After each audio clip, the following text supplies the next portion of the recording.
Арыбаңыздар, ардактуу биздин YouTube каналыбыздын угармандары, Гапыр Мадаминов агайыбыздын Устаттык өнөрү китебинен номер 15 сабак. Сабактагы вакуумду эмне менен толтурса болот деген тема боюнча маалымат аласыздар.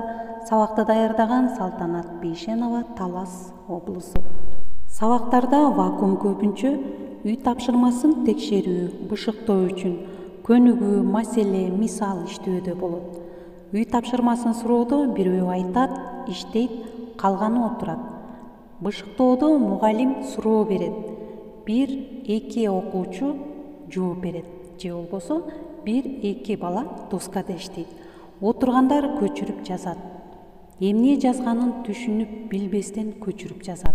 Ал эми башка окуучулар пассивдүү, өзү менен өзү бара түрдө олтурушат. Эмне үчүн? Себеби өткөн темалар жеткиликтүү түшүндүрүлүп, практикалык жол менен көндүм, ыкма калыптандырылган эмес. Билим көпчүлүк окуучулар тарабынан терең өздөштүрүлбөгөн. Көз боемочулук менен сабак өтүлгөн. Агай айтат, сабактагы вакуум дегенде бул окуучулардын билим алуу, жооп берүү, көндүм, ыкмаларды өздөштүрүүдөгү практикалык боштукту, бекерликти, убакытты пайдаланбай текке кетүүсүн эске аламын дейт. Демек, үй тапшырмасын текшерүү бул сабактагы маанилүү учур. Мында өткөн темадагы негизги билимдер кайрадан эске салынып, бөлүнүп көрсөтүлөт. Биринчи, өткөн теманы окуучулар бөтөн өздөштүрүлгөн, кыйын жерлерин өздөштүрүп, билип алуусуна акыркы мүмкүнчүлүк болот. Экинчи, үйгө барып балдар өз алдынча окуп иштегенде пайда болгон түшүнүксүз, проблемалуу жерлери билинет. Мугалим жакшы уюштуруп, окуучулардын баардыгынын көңүлүн ошол жерге бурса, жалпы класс билип алат. Окуучулардын эмгеги бааланып, рахат алат. Төртүнчүдөн, жоопкерчиликти сезишет. Бешинчи, өтүлгөн тема акыркы жолу системага салынып, бышыкталып, узак убакытка чейин эстеп калуу сандыгында салынат. Ошон үчүн, урматтуу кесиптештер, үй тапшырмасын текшерүү да маанилүү тыкандык менен даярдыкты талап кылат экен. Өзүңүздөр жогоруда байкагандай эле, окуучулар үй тапшырмасын үйдөн кайра кайталап окуп, жазып, чыгарып жатып дагы өз алдынча иштеп, түшүнбөгөн жерин кайра мугалимден сураса, жалпы класс кайрадан ошол теманы бышыктап билип алат экен.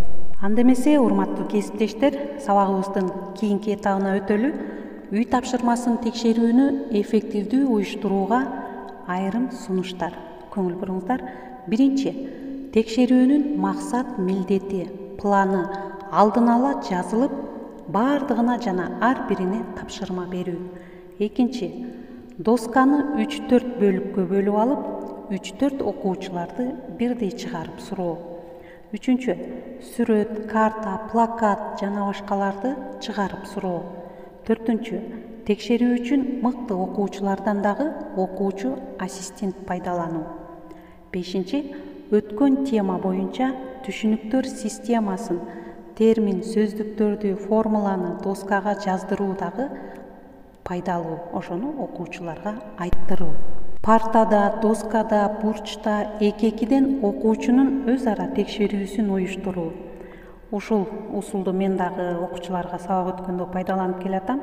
Абдан балдар үчүн дагы жакшы, пайдалуу экен, кызыктуу дагы. Көңүл буруңуздар, урматтуу кесиптештер, өткөн тема боюнча окуучулардын чыгармачыл иштерин дагы билдирүү.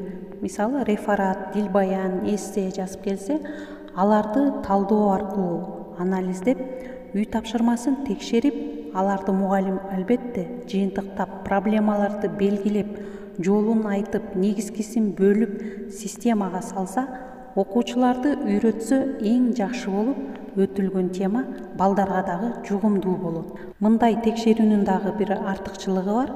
Ал ар бир сабакта дээрлик ар бир бала текшерилет, көпчүлүк балдар бааланат. Эгерде ушул усул менен өтсөк, мурда сабактарыбызда 1-2-3 гана окуучуну сурап бааласак, бул усул менен иштесек 7-10дон ашык окуучулар дагы баалалат. Класстагы пассивдүүлүк жоюлуп, окуучулардын аракети, жоопкерчилигин сезүү, эмгек бааланып, аз да болсо балдарда шыктануу пайда болот. Окуучулар жаңы теманы алууга моралдык, психологиялык жактан дагы даяр болот. Андан дагы эң кызыгы, окуучулардын көңүлдөрү көтөрүлүп, активдешип такшалат. Пассивдүүлүк, уйкусуроо, зеригүү деген болбойт. Бүгүнкү сабактан эң жакшы маалымат ала алдыңыздар деп ойлойм. Сабактагы вакуумду эмне менен толтурса болот деген суроого бир топ жакшы жоопту ала алдыңыздар. Көңүл бурганыңыздарга чоң рахмат.